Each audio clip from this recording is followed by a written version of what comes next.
Hi,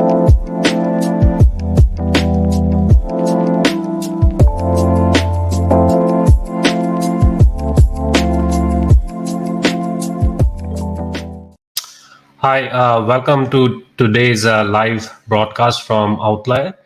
So everybody's eyes is on CPI numbers for July. All the investors, everybody's looking at it, and if you know, CPI is a very very important indicator which literally measures the average change of how much price the consumers pay for goods and services over time. So let's talk about the expectations. What were the expectations? Where the number came in today, and what impact it will have on stock market, what Fed might do in future, whether it will push the rates up or it will keep the rates steady. So we'll talk about all of that in today's podcast. Then we'll briefly touch base on rising orange juice futures and the impact it may have on your household expenses, and also some of the stocks that some of the companies that may get impacted by this. So before we get started, let me change the screen here so that you can see. Perfect. So before I jump into the numbers itself, I just want to talk about the difference between CPI and core CPI. You may have heard about these two terms, and I used to get confused by these two terms. So CPI is essentially average change in prices paid by consumers for specific goods and services. Again, it includes everything, which means your food, housing, transportation, healthcare, and more. Uh, the core CPI, the main difference is that it excludes the things which has that short-term price swings. For example, food and energy prices. So that is not included in core CPI. So that is essentially the main difference between CPI and core CPI. So let's talk about what were the expectations. So I pulled these numbers from one of the news sources, reliable news sources online, and these were like the expectation. The CPI was forecasted to rise 0.2% in July. It was around the same in June. Core CPI was forecasted to rose 0.2% for month of July. Year over year rise around 3.3% for CPI, for core CPI around 4.8%. So let's look at the exact numbers. So these are, so it's literally in line with whatever was predicted. So the consumer price index for rose by 0.2% in July. Let's look at what is the largest contributor for this. So shelter, which means essentially the rent that consumers pay, is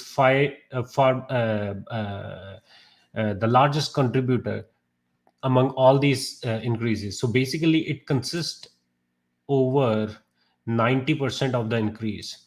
So if you think about it, if somehow we can stabilize rent, we can stabilize energy prices, you may start seeing a cool off in inflation going forward. That means, which is good for economy, which is good for stock market, right? So right now it's still increasing. So let's look at the exact numbers here. So the food items close to again zero point 0.2, exactly what it was in month of June. Energy went up this month, like you see here. In June it was, and the main reason is rise in crude prices. I was talking about it on Tuesday about rising crude prices and how it may impact the energy sector. Like literally, all of those companies are in direct correlation with where the crude price is headed. So you need to keep an eye on whenever you are tracking the energy sector. So food and energy, it's around 2%. Shelter around 0.4%. So again, coming back to what I said earlier, shelter or rent is one of the main contributor toward these CPI numbers. And if somehow we can stabilize that, we may see the numbers that Fed is hoping to get. Like their goal is to get the inflation under 2%, right? And literally the Fed's policy is, I'm hoping that they will not increase the rate further. They'll keep it paused going forward. Literally, I was expecting that if the CPI numbers are in line, they'll keep the rate paused for now. And if the CPI came in hot, then you may see like rates going up again, but I don't think that's happening. So CPI numbers are in literally line with what were projected. It may help with stock prices, at least in short term. So we'll see. I haven't checked the stock market yet.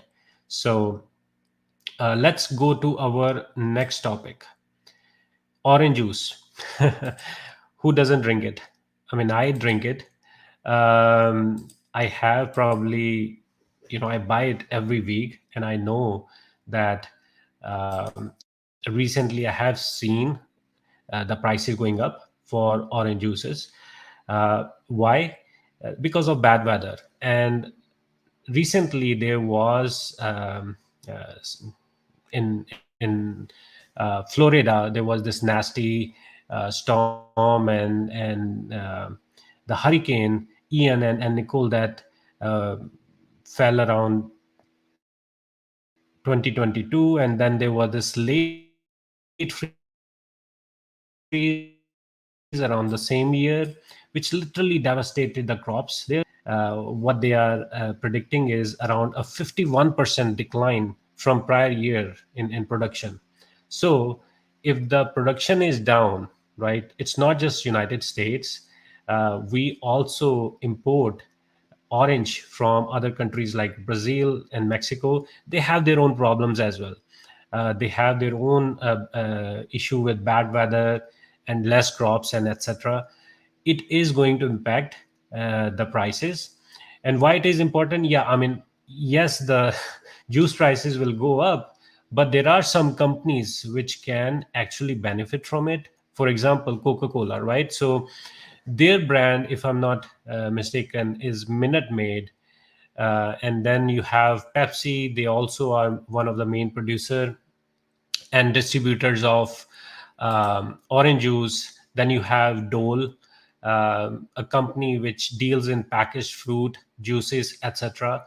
So you may see some benefit that these stocks will have. Uh, right now, let's look at where the XLP, which is essentially the staples sector, is headed, and may also look into the stock prices of Coca-Cola and what Outlier dashboard is telling us. So right now, XLP is literally in downtrend. I mean, there has been a lot of pressure. You see the blue price oscillator, which is essentially has it tells the direction of where the price is headed. So it is going down. So what I'm seeing here is there is a correction that is happening in staple sector.